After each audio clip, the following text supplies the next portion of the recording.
This episode is brought to you by the University of Maryland's College Park Global Public Health Scholars Program. This episode brings awareness to mental health. Hello, everyone. I am your host, Chelsea Bizimacco, a freshman who is a public health major at the University of Maryland. And I'm your co-host, Gabrielle Waugh, a freshman who is a neuroscience major at the University of Maryland. For today's podcast, we'll be discussing a case study by Timothy Baghurst and Betty Kelley, where they discuss stress in college students and whether different stress reduction interventions could alter stress levels by college students from the beginning to the end of the semester. The intervention that was used within this study was cognitive behavioral stress management, which is a therapeutic approach that focuses on how people's thoughts affect their emotion and behaviors and how to identify that and change it. They also implemented cardiovascular fitness, which measures how well your body takes in oxygen and delivers it to your muscles and organs after a long period of exercise. Physical activity was also involved, and a small group of students was observed with no controlled effect. In this episode, we will also have Dr. Morgan, an assistant professor from the UMD School of Public Health under the Family Science Department, who is the lead coordinator of the CLIMB program. This is a program that coordinates UMD students to be active mental health advocates through the trained support systems for their peers on campus. With this knowledge and her previous and current work in mental health, we will be able to provide some insight and informed perspective into whether this case study was effective and it could overall be applied to UMD. Let's begin. So in the original case study by Baghurst and Kelley, they wanted to determine whether differing stress reduction interventions could alter stress levels experienced by male and female college students from the beginning of the semester to the end. So overall, it was a 16-week intervention. The components of stress examined were overall perceived stress, test anxiety, and personal burnout to measure. There were over 531 participants who were part of a course that focused on cognitive behavioral stress management, cardiovascular fitness, physical activity, and regular students living their day no other way. There were different hypotheses for each. For the first ones, they predicted that stress levels for perceived stress, test anxiety, and burnout would show a great reduction over the semester for the stress management group, but it was proven that the stress management group decreases as well as the physical activity. Something that also came out of it was that implementing stress management in school can be very time-consuming and impractical because it doesn't result in an immediate drop in stress. It happens over time. Another hypothesis that they tested was that stress levels for perceived stress, test anxiety, and burnout would be lower at the end of the semester compared to the beginning for all the groups. But it actually turned out that the participants had significantly decreased levels of perceived stress. However, the test anxiety didn't change, and personal burnout actually increased. And for the last hypothesis, they had predicted that stress levels for perceived stress, test anxiety, and burnout would be higher at the end of the semester for the participants who were watched. The hypothesis came out to be true. The overarching theme of this case study is that stress is such a common experience for college students, not just in America, but all over the world.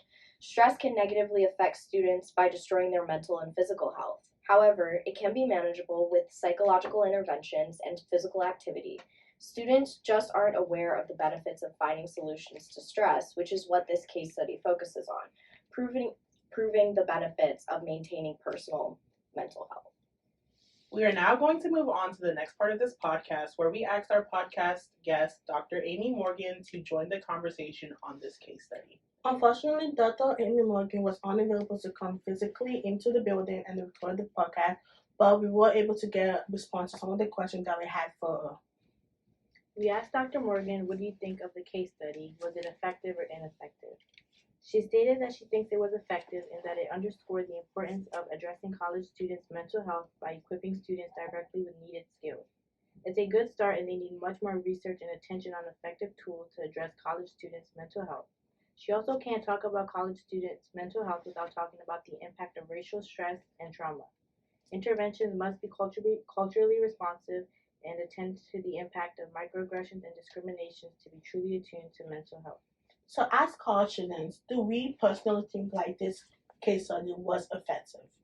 I personally think that it was inoffensive because the fact that it didn't include a lot of it didn't include all of the student population. Like you mentioned, it was about 500 people that were participating, and it was in a large predominantly white area, so it wasn't able to get a lot of the students of color's personal experience about stress. So So I don't think it was effective. I think it was effective in like finding a way to solve stress for the common people, but it wasn't effective in a way to like address the needs of every college student. Also, too, to kind of add on to that, I think it also was ineffective because it looked at academic stress, and I mean, there's so many other factors that contribute to what someone might be stressed about.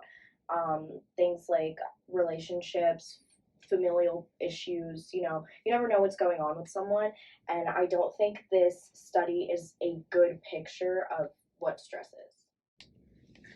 We also asked Dr. Morgan, do you think this can be applied to other universities such as UMD? Do you think that if Maryland implemented this program, it would have the same result as the original case study? She responded saying, yes, they actually launched a program in the Department of Family Science called CLIMB, Campus and Community Leaders in Mental Health, where they offer different programs and classes for students to learn about how to manage their mental health. They're trying to attend to the whole person and address mental health, physical health, relationship health, as well as the impact of racial stress and trauma. We also asked Dr. Morgan, do you think that the case study probably misrepresented a group of students, like those ones who don't ever feel stressed or at least don't show it? Dr. Morgan stated that everyone feels stressed. It's a natural psychological response and serves an important purpose. It is when stress feels out of control that it becomes an issue. It's possible that the study represented the students who self-selected into a mental health skills program and not so much the students who need it but are hesitant to access an opportunity like this. For a college student mental health program to be successful, we have to brainstorm ways to reach those who may be hesitant to sign up or experience other barriers. Do we feel like as a group, do we feel like, what's your guys' opinion on it? Like, was it like, did it really represent a group of students? Like, what your guys' opinion on that? Because I feel like it did, because like we mentioned before, like it was predominantly a white college that they talk about, so it didn't really get a lot of this kind of color's point of view. So I want to know what you guys like take some thought on. I agree with that because it doesn't really factor in like obviously different races experience different issues and like just discrimination. So it doesn't really factor into like that and like what like stress is caused by those issues. We also asked Dr. Morgan, do you think that this case study was sustainable and could apply to future generations? And she said she thinks that they will have to apply a similar version to future generations. College students are experiencing a mental health crisis, and college campuses have to create sustainable ways to provide skill and support outside of the counseling center. Do you think like it is sustainable? Like, can you do this for your kids one day, having this kind of resources on their college campus? I believe that it wasn't sustainable because even in the case study, they said that the study was preliminary and they didn't dive into the long-term effects. And there's many factors that could have hindered the sustainability. So like, were the students just enrolled in the class because they were taking the credit, or was the professor teaching the course like effective enough in making the students interested, or just stuff like that. So I don't think it was sustainable and could be applied to future generations. We also asked Dr. Morgan, based on your close experience with CLIMB and your fieldwork overall, what recommendations do you have for future intervention for college stress, and what factors do you believe need to be prioritized or considered when creating or implementing a successful intervention? She states that with her experience with CLIMB, she thinks that we need more small credit classes that are experimental in nature and provide accessible information and skills to manage mental health. She thinks that we also need to address the toll of racial stress and trauma for our students of color and students with additionally historically marginalized identities. The final question that we asked Dr. Morgan was, considering that stress is an epidemic in college students nationwide, in what ways do you believe that college students can help limit their own stress, anxieties, and depression in conjunction with what the case study already states? And Dr. Morgan answered that Google was a great tool to use. There are endless resources that will help people to learn about what stress, anxiety, and depression can feel like, and offer some skills to use to manage mental health, such as mindfulness, breathing techniques, and cognitive behavioral skills. I mean, I know that like we've all experienced stress at one point in our life. We're college kids, not only in college, but in high school, like in life in general, we've all experienced stress.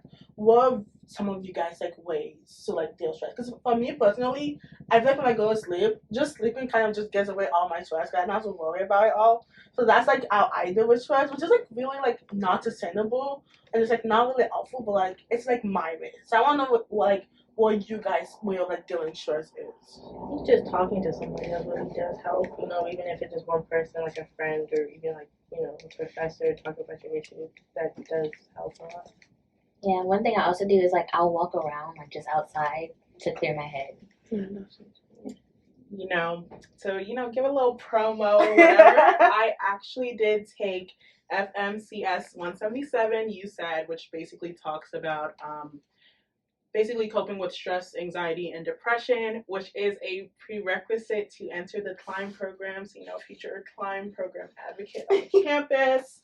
I thought the class overall was like very effective in like kind of diagnosing how I deal with stress and exactly how much stress I go throughout the week and throughout the months in general. And it also like kind of equips you with these skills to help cope with that through various ways. In general, I usually like listen to music. I like to write out my feelings. That can be through ways like writing poetry. I like to write short stories.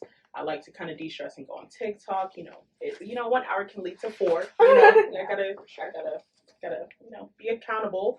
But it's like that class overall helped me into kind of like it gave me the self-awareness that I needed to be able to cope with my stress and to kind of become a better person, become a well-rounded individual in terms of looking through all my dimensions of wellness, because your mental health and your emotional health, it fuels your physical health and it fuels your spiritual health. It fuels your financial health in many capacities. Yeah. So I think that overall, take the class, y'all. It was good, become a CLIMB leader on campus, and overall just become more in tune with yourself and your mental health in general.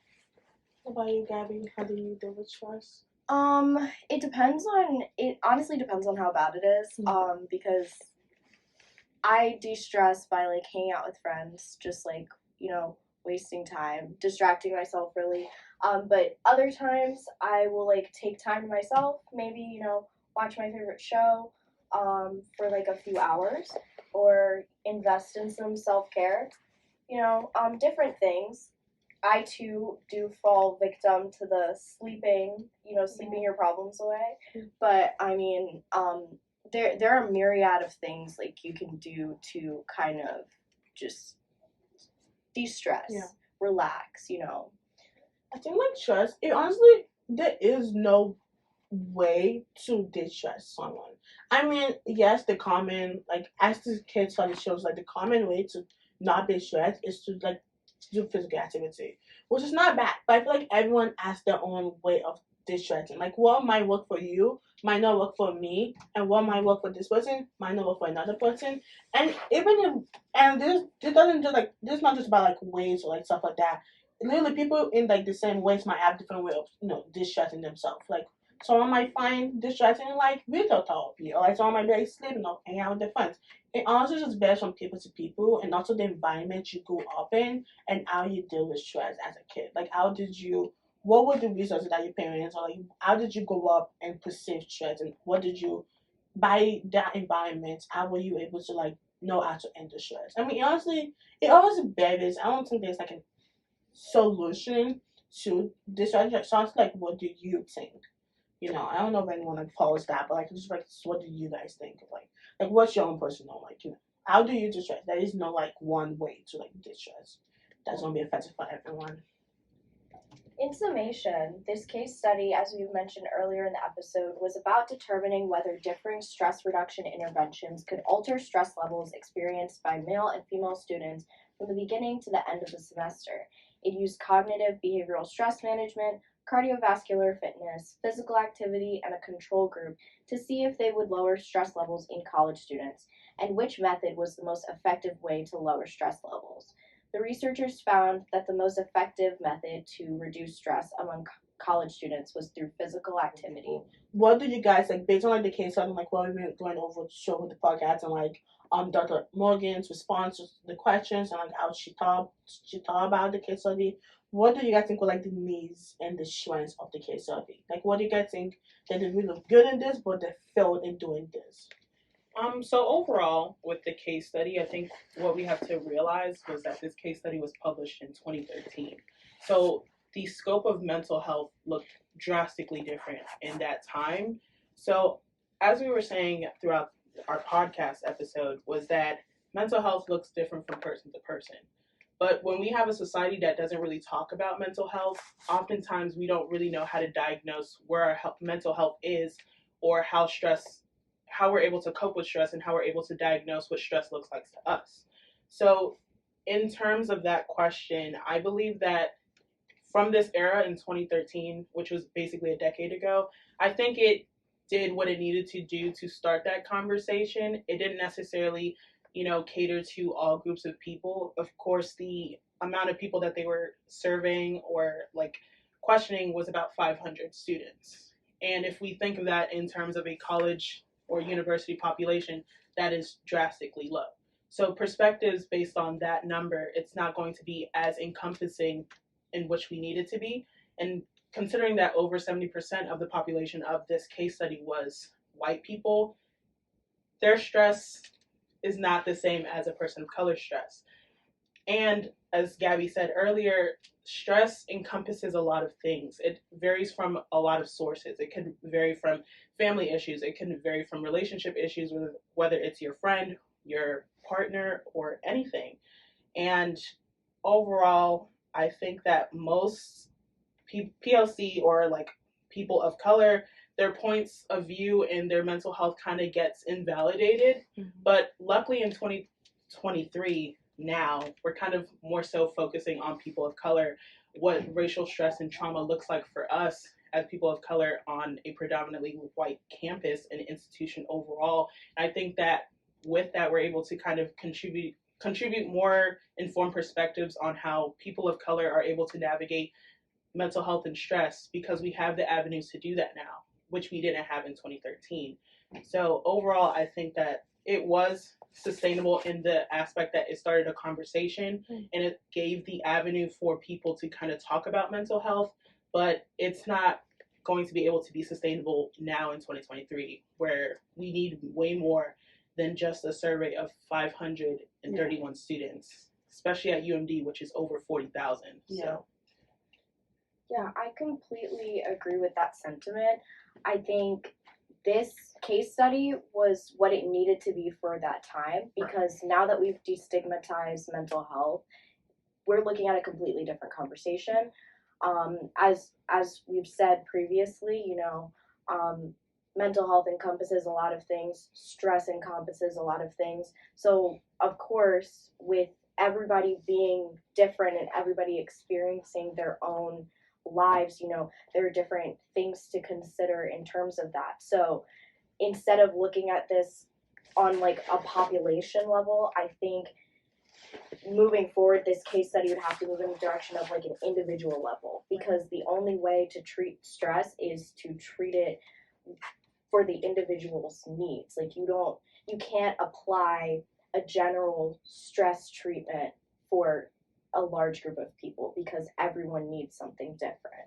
Yeah, and I also like I honestly just like brought back like what you both said. I think it's like really good point to talk about, and I think like something like, as I know like all of us, all people of color in this room right now, and I wanted to ask, because I think I don't talk about stress. I kind of just deal with it. I don't really tell people about it. I don't want to burden other people in my life about the stress that I'm going through. So like I've not like found like I don't feel comfortable going to resources on campus. As you guys as POCs, and then like we go to University of Maryland, which is like a predominantly white college. Do you guys ever feel like the resources that the school gives for mental health can work for you? Like, do you guys feel like, okay, I can apply this into my life? I think it's, as a person of color, it's always going to be a little bit scary, a little bit daunting to kind of like approach a lot of resources, like wellness workshops on campus when it's a predominantly white campus, because you don't know, these workshops are more so catered to what they know about stress and wellness for white people. It's not necessarily going to work out for me. Like, how am I supposed to know if that's really, it's going to equip me with the information that I need to know to kind of navigate my own stress. But I do believe that since the campus does include these type of resources and these type of programs to kind of combat mental health issues and stress, I think it's worth a shot to of course, take a look at it. Of course, it might not work for you, but there's other things that you can do outside of, campus resources that you can do to take a step to better your own mental health. I know me personally, I never really thought that stress was a huge deal to me. I'm a Nigerian American student and like woman overall. When I was growing up, stress really wasn't like something that was like such a big deal. It was kind of like the thing that, oh, like my mom would tell me, everybody goes through stress. You know what I'm saying? And it's like I've seen a lot of stressful situations hit like different family members, and I've seen how they kind of dealt with it. And a lot of the time, it's kind of damaging because you feel that there's so many other people that's going through so much worse than you, so you feel like your stress isn't really as important. And I oftentimes myself, I kind of like internalize my stress, and I just didn't really think of it as a big deal. I kind of even associated stress with like, it's just a day-to-day thing. I didn't really understand that like stress is actually bad. Am I doing more to kind of like combat my stress? Yes, but old habits die hard. So and I think that's it for a lot of students on campus. And even with the class I took, it made me realize that like stress really isn't normal and it's really not healthy. But like I think a lot of people get addicted to stress to kind of cope with different things that's happening in their lives. And I think that stress definitely does impact your mental health. Also, just to like go off of that, like it really just plays into your perception of stress. So like maybe like someone will have like 10 exams with one day, and like do you perceive that as stressful? Like some people might not see that as stress. Like, maybe I don't know who wouldn't, but and also like the environment, like you were saying, like just it's really just based on perceptions. Like, do you think you're stressed? And like with this intervention, like they said, physical activity would be like the main way to combat stress, but does everyone have access to go exercise and just do stuff like that to relieve stress? Yeah, like also considering like your time. So it was time consuming to implement this. Like I think college kids don't have time for that. I feel like they'll rather like suffer through the stress than actually solve the stress. Also, too, up until now, it's kind of like what we've been told to do. Yeah. I mean, it's just now that we're being encouraged to like seek out mental health services and like find somebody to talk to about it, because for everyone, it's always been an internal struggle. Yeah. Now that it's affecting people's physical health, though, it's a conversation. I think we see it in school a lot. I think even in like my household as Chelsea, like I'm also like Chelsea, like I'm a Nigerian American. Like in my household, we just don't talk about stress. It's just not the mental health. It's like it's non-existent. It is like it just doesn't make sense. Like you're not stressed. You're just pretending. Like you're just you're doing so much. Just do less. That's what like they'll say. And I think like it actually like because I didn't get my first exposure to like stress relieving research until I came to college. Like even in high school, we never talked about stress because my high school, like we just never talked about like mental health for students. And like even though I was a part of a mental health group, like to break the stigma, I never personally felt so connected to it. So it wasn't until I came to college that I actually got exposure to mental health and to stress and like how important it was. Because I always thought like, I'm down. Like I always down myself because my parents were like, "Oh yeah, it's not stress. It's not real." So I always be like, "Yeah, I'm just feeling something. It's not that serious." But now that I go on exposure from like a lot of my classmates and a lot of my friends about stress, it makes it feel like I'm not alone. And like a lot of kids need to stop like feeling like this is on me. Then it's like stop feeling like, "Oh, this is just something that I'm going to." Like, don't invalidate your feelings. Like, never invalidate your stress because that will really affect your mental health. So, I just think, like, we need to speak out. We need to speak up. Like, don't ever invalidate your feelings. Yeah. And then going back to the idea of, like, POC students feeling comfortable or not, like, at least, like, acting out on, like, talking to a therapist or something. I know here, like, in the Shoemaker building where the counseling center is at, they'll, like, set POC students up with POC therapists so, like, they'll feel more comfortable talking to like somebody that shares the same experiences as them. So I think like overall this intervention was an AMS. I think back and when it was going around 2013, it was okay back then because we didn't talk about stress. But now I feel like if they were to redo this intervention again, it's gonna be the results is definitely gonna be like different. It's gonna be 100% different. This podcast was brought to you by our producer Kelley, fact checker Sierra, audio and video editor Sunny and Esther, and your wonderful hosts, me, Chelsea Busymaco, and Gabby. Thank you to Dr. Amy Morgan for taking the time to offer her perspective to our case study and overall contributing her overall insight to our podcast. Thank you to the listeners for tuning in. You guys are all real ones. And, I hope you guys all have a great day. If you are a fan of the show, please make sure to follow our Instagram at GPH Scholars for upcoming updates and our next podcast topic. Thank you to our sponsor, the University of Maryland's College Pod Global Public Health College Program.